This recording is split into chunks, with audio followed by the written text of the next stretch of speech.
Yo, what's up mga kalikot? Isang mapagpalang araw muli sa inyong lahat. Another day, another video vlog na naman. So for today's video vlog, gagawa natin ng isang BG tutorial.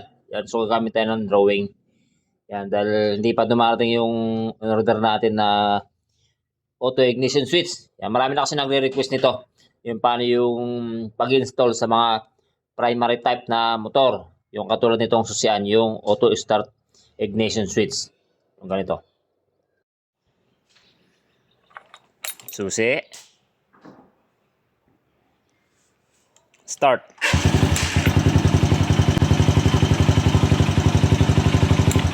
Yan, yung pag nagpa-start ka ng motor mo is parang kotse lang. Yan, primary type.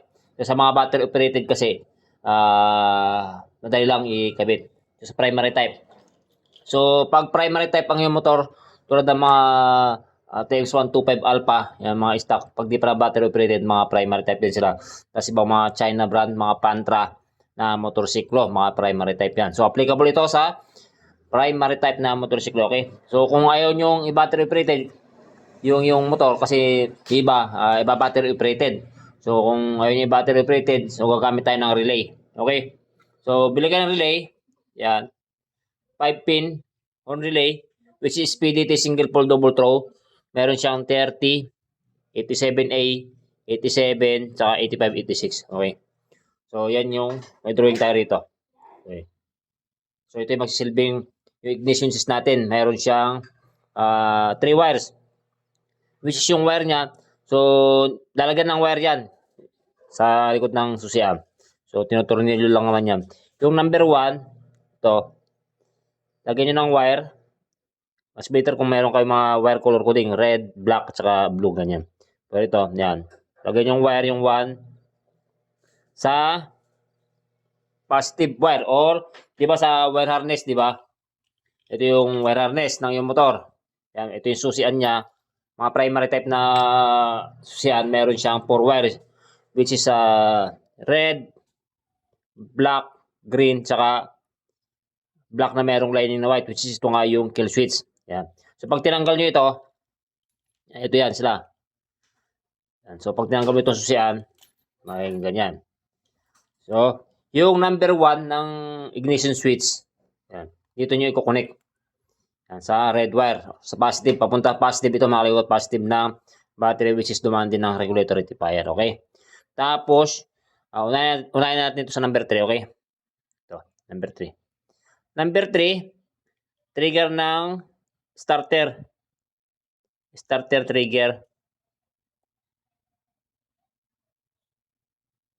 Yan. Which is sa mga China brand, yan, mga pang-pantra ng mga China, mga Honda TX125 Alpha.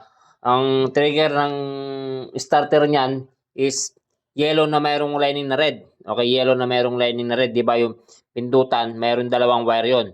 Yung isa na konekta sa accessories wire, tapos yung isa papunta nga sa starter relay natin, which is yung yellow na merong lining na red.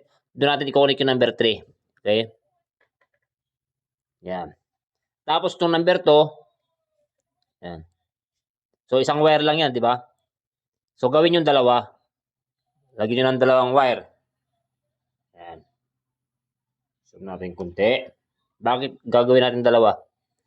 Yan. Itong isa, sa accessories wire. Accessories wire, which dito nga. Yan, so color black. Ito yan, color black. Yan. Okay. Tapos, itong isang wire dito sa relay natin. Sa 85. Yan. 85 or 86. Okay. 85 or 86 pwede. Dito. Sa relay natin. Dito natin i-connect. 85 or 86. So, dahil dito natin nakabit yung 85, yan. Sa 85. Itong 86, kukonek natin sa ground wire or negative wire. Dito sa green. Itong green wire na to. Yan. Dito natin kukonek sa 86. Which dito. Yan. Okay. So, sa ignition switch natin, yan. Naikabit na natin yung green. Yung nga sa ground wire sa 86. Tapos yung red, dito sa number 1 ng ating ignition switch. Tapos itong accessories wire black. Yan. Na-connect natin dito sa accessories wire dito. Tapos tong 30, yan. 30, ground wire pa rin. Ground wire or negative wire, pwedeng ito rin. Yan. Yan. Pwede kayong magduktong dito na isang wire pa para magkadikit na yan eh. Yan. 86 saka 30. Parang pag ganyan lang yan pag duduktungin. Tapos, yan. Ground wire or negative wire itong green na to. Okay.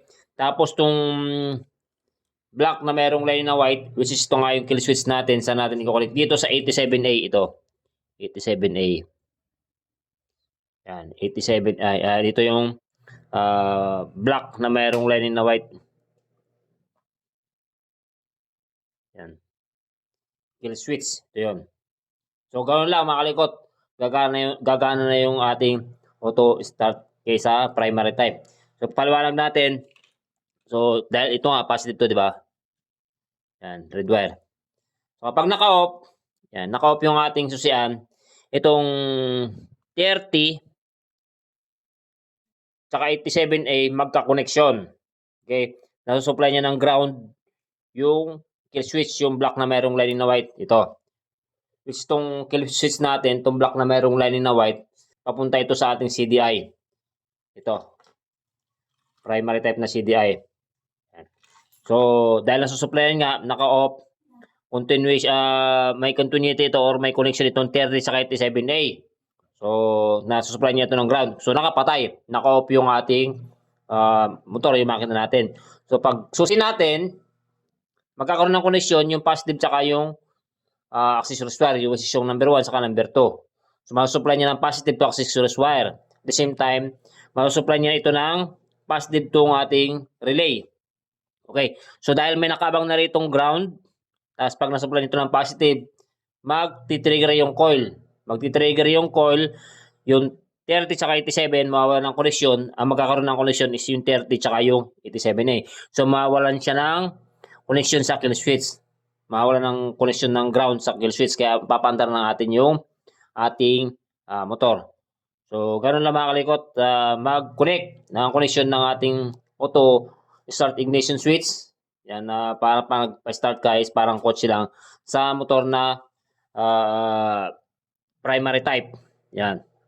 Pwede nyo rin gawing battery operated yung motor nyo na primary type. So, kung gagawin yung battery operated, so hindi nyo na kailangan ng relay. Sasalpak nyo na lang yung susian. So, dahil kung primary type nga, hindi nyo pa ginawang battery operated, so sundin nyo yung ganitong estilo or ganitong pamaraan. Okay. So, dito sa ignition, sa relay kasi, kaya, yan, paliwanag na din natin para dagdag kaalaman na rin. Okay. So, itong 30 kasi mga kalikot, yan. Itong 30 yan.